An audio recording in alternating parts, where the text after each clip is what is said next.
我们就是要24小时的工作，要培育更多的新品种，保护好更多的植物。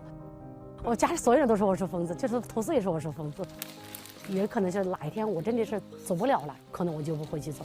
但是只要在我生命还允许我能去走的时候，我还会一直去走。这信发出来的，拿着这个火树枝啊，你们。Dans les montagnes boisées, le long du plus long fleuve de Chine, le Yangtze, et au cours des 30 dernières années, plus de 200 000 variétés de plantes rares sont entrées dans le radar de sauvetage de la botaniste Huang Guiyun.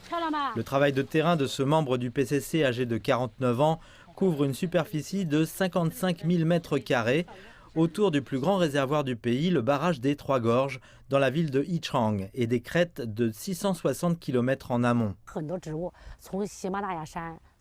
Ici, de nombreuses plantes sont originaires de l'Himalaya. Elles s'intègrent au climat et à la géographie du Hubei, ce qui en fait un lieu de vastes ressources naturelles avec plus de 6000 plantes plus hautes, si riches en biodiversité. Je suis très attachée à leur étude et à leur préservation. Le changement climatique et l'activité humaine, y compris la construction du réservoir, ont déclenché la conservation ex situ, qui consiste à maintenir les plantes menacées en dehors de leur habitat naturel. On pensait que certaines des plantes les plus rares de l'ère des dinosaures étaient éteintes. La découverte de Huang Guiyun a beaucoup surpris. Dans les années 90, nous avons repéré une souche. Nous avons passé environ 2 ans à surveiller ses conditions de croissance avant de la replacer dans l'environnement de simulation dans notre jardin. Nous l'avons cultivée artificiellement. Aujourd'hui, il y en a environ 50 000. Dans toute l'Asie, cette souche ne peut être vue qu'ici.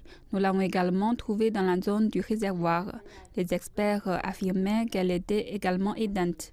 Nous avons fait un vaste effort de recherche. Nous avons dû appliquer la technologie des clones et de la culture tissulaire puisque ces spores n'ont pas réussi à se reproduire dans la terre. Mais avant l'effort fastidieux, le processus de recherche d'une flore rare peut être difficile et risqué. En plus des fortes pluies, d'un manque de nourriture et de 3 longs mois au milieu des serpents et des sangsues, une falaise cachée sous un épais sous-bois a failli entraîner la mort de Huang Guiyun en 2015. Elle faisait plus de 2000 mètres de haut. J'ai glissé sur des feuilles et j'ai chuté sur au moins 600 mètres. J'ai senti mon esprit se vider et j'ai pensé que c'était fini. Puis un arbre m'a arrêté.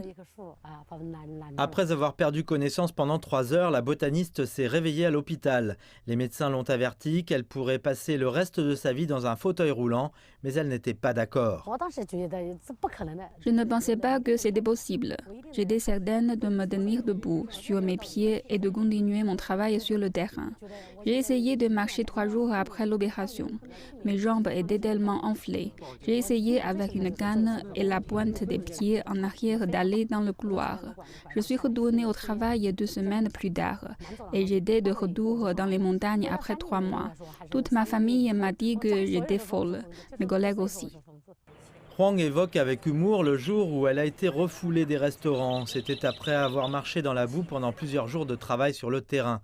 Sur une note plus encourageante, en visite au barrage des Trois Gorges, le président chinois Xi Jinping, également secrétaire général du comité central du PCC, a salué son travail.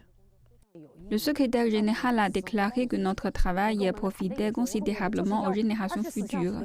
J'ai dit à mon équipe que nous devions travailler sans relâche pour cultiver de nouvelles variétés et protéger davantage nos plantes et d'éviter de contrarier la terre afin qu'il y ait moins d'épidémies et de catastrophes. Huang Guiyun espère que davantage de plantes rares de la pépinière pourront s'enraciner et se reproduire à l'état sauvage et que les touristes venant au barrage pourront profiter de la verdure magnifique et diversifiée. Il y a toujours des surprises et de nouvelles découvertes. Je vais donc continuer à faire mon travail. Je ne m'arrêterai peut-être que lorsque je ne pourrai plus marcher. Mais tant que je le pourrai, je continuerai. Une fois à la retraite, j'aimerais permettre aux gens qui aiment les plantes de faire de même.